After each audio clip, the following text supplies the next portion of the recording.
This time we're going to fit a service kit to a Gummers 1800 series valve. The 1800 series is very like this 1500 series in that you can have it with lots and lots of different knobs on it. The Gummers sold this valve to various manufacturers, and so the different manufacturers put their own knob sets on it, so it may look a little different. And there's also one that internally it looks like a Victorian valve, but internally it's got exactly the same cartridge as this valve here. So what we'll do is, first of all, we'll strip the knobs on, what have you, off, and then we'll get the cartridge out.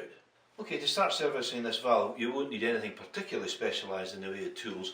However, something with a point on it would be useful for helping getting some of the O-rings off, some of the internal O-rings off. And the other thing that's probably only slightly specialised is a pair of circlip pliers. The circlip pliers, you can get away with using a pair of long nose pliers, but it's a lot easier if you have the correct tool for the job. So first of all, what we need to do is take the nameplate off. A knife or a very small screwdriver or something just to prise this off, like that. Got it back. And then there's a small screw in here. It's a Phillips screwdriver, a Phillips screw in this. But in the older units you'll find it's just you need a flat-headed screwdriver to get this screw out. There we go.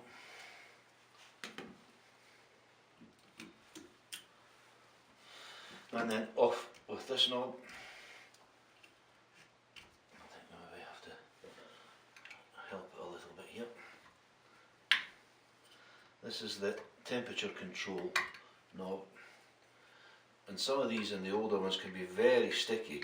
You may find it easier to pour a kettle of boiling water over the knobs, and that will just expand the plastic enough to make them come off that little bit easier. So that's the temperature knob, and then the numbers on the temperature dial, and finally the on-off knob. And that's that, the on-off knob. You may find in some of the models that these are held on with a circlip. This is why you'll need the circlip pliers. But in this particular set of knobs, they're just held on by that front screw.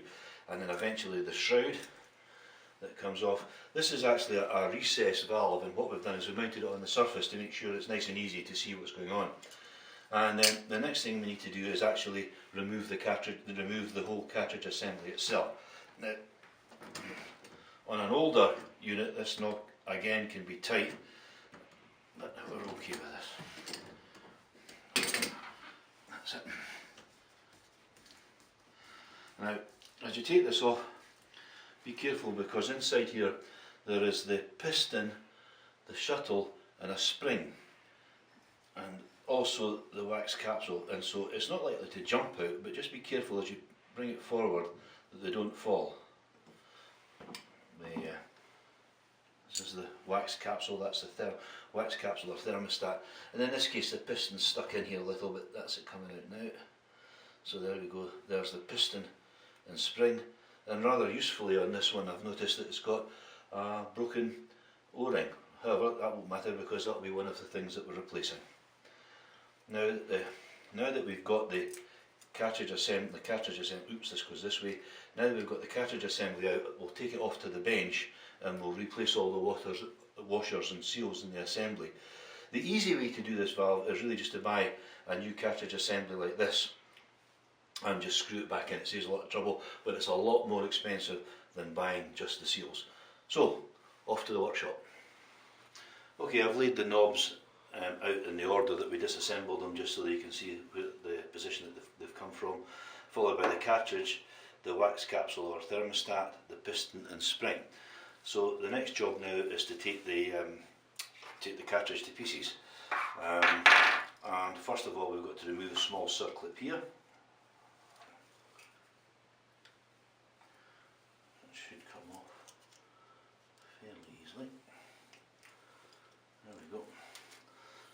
First circlip, and then the second one that you need the circlip pliers for. As I said before, that some of them you'll find these circlips in slightly different positions depending upon the particular knob set. This can be a little bit difficult to get them in.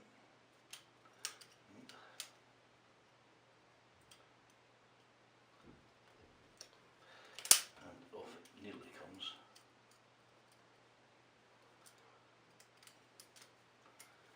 There we go.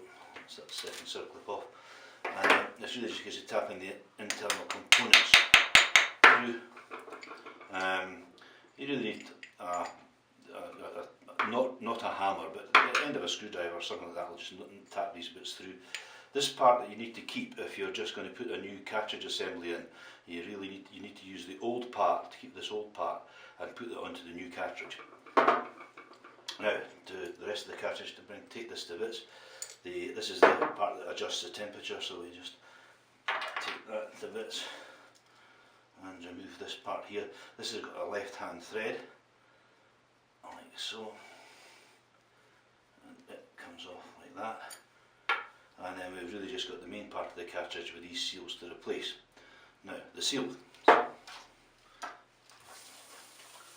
This is the seal kit here, and what we do is we just empty the kit out completely. Could be the hardest part of the job, opening this packet. Now, as I say, there's various versions of this valve, so there are seals in here that you probably won't use. It depends upon the valve that you have, but you can just lay these seals out sort of randomly, a tube of grease for putting it back together. And then what we need to do is we need to take the seals off this part and match a seal to it and replace it. So we'll start with this one. Take that one off like that, and then we just got to find a matching seal.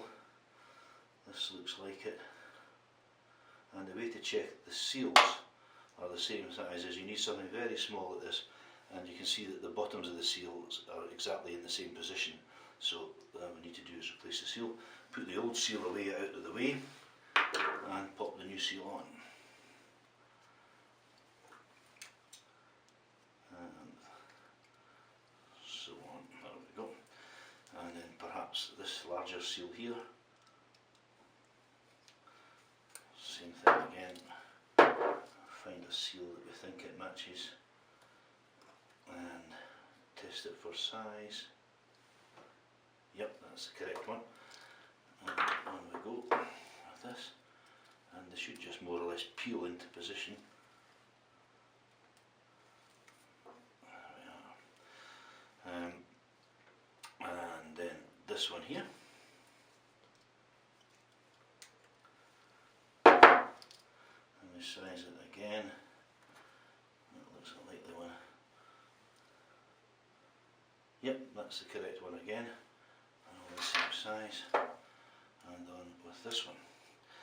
And so you carry on and do the rest of these seals with matching them and putting them into place with this. But we then have this seal in here, which is the difficult seal to replace, and there's a little trick for doing that, which I'm about to show you in a moment or two. As I said before, this is the most difficult seal to replace here, and so first of all you need a sharp thing, and really just a case of stabbing this seal, like so, and then prising it out. Sorry, that was probably out of frame there, but it's quite difficult to get this one in and out. And then we size it. I think this was the one correct. I sized this earlier, so this is the correct seal. And so here's the magic ingredient. What we need is a cup of hot water. We pop that in there and just give it a few moments to warm up.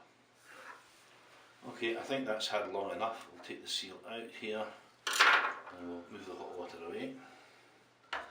And we'll give it a little grease before we try and put it back in. Now this is difficult to putting it back in, so it's a case of using your thumbs, and occasionally a sort of blade of a flat screwdriver is useful.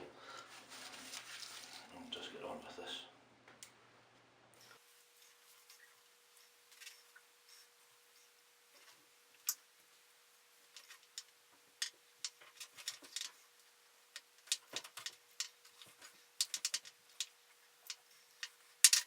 And that's it, in place. So we now just start to reassemble the cartridge, a bit of grease in all the seals here.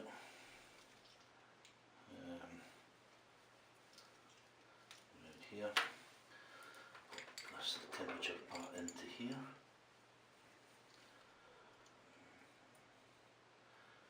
Just get the spindle lined up properly. That's popped out. And then this part.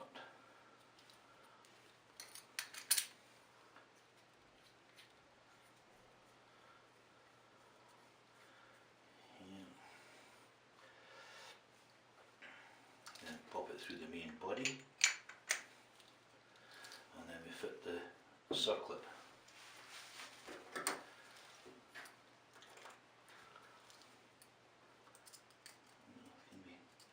This can be tricky, but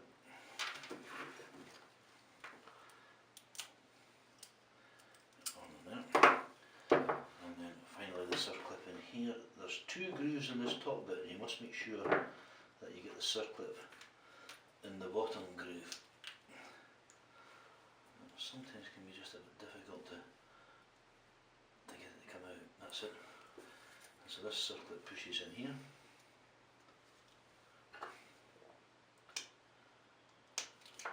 And that's the cartridge rebuilt, and we're ready to put this back into the shower. So now, just before we fit the cartridge, there are two more seals to replace. They're in the body of the shower, a fairly easy one at the front here. Let's pop it back in here. That's that one. And one that's a little more difficult is in at the back. Once again, you need this kind of thing just to try and stab it and get it to come out. And there we go, it's come out fairly easily. And so we'll just get another one and pop it back in. There's a groove that this fits into in at the back of the valve here, and it's one of these seals that will go in very easily, or it can take you 10 minutes.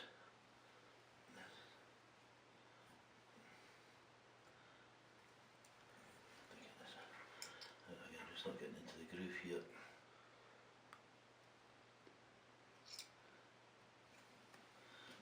That's it started.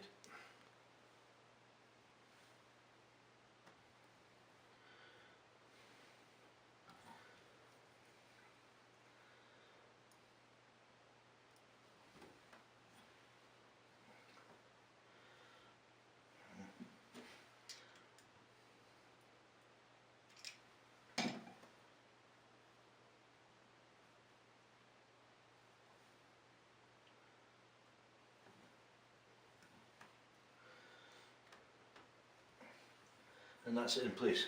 Took a little longer than usual, but it's dropped in there rather nicely. The next thing we do is put the cartridge and the thermostat back together. The thermostat goes in this way,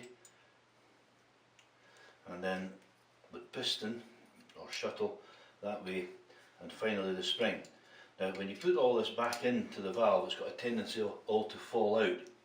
So there's a little tip here, and what you do is with a screwdriver, just lever out the edge of the spring a tiny little bit like that, and what that does is it makes it fit in here nice and tightly so it doesn't fall out, so it makes it much easier to reassemble the valve.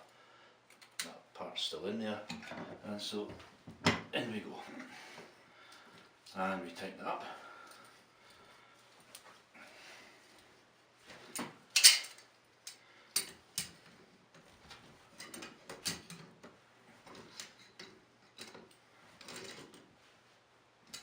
And then refit the knobs. This knob has a mark on it just to show you which is the top.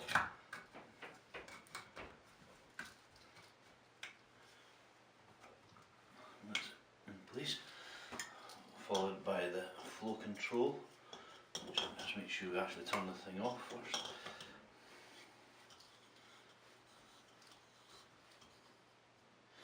That's off, and so we want it at the 11 o'clock position. Then the temperature indices, like this, and then the actual temperature, the part of the knob for setting the temperature. There's a little mark on that, and we pop that back in there like that, and then finally the screw.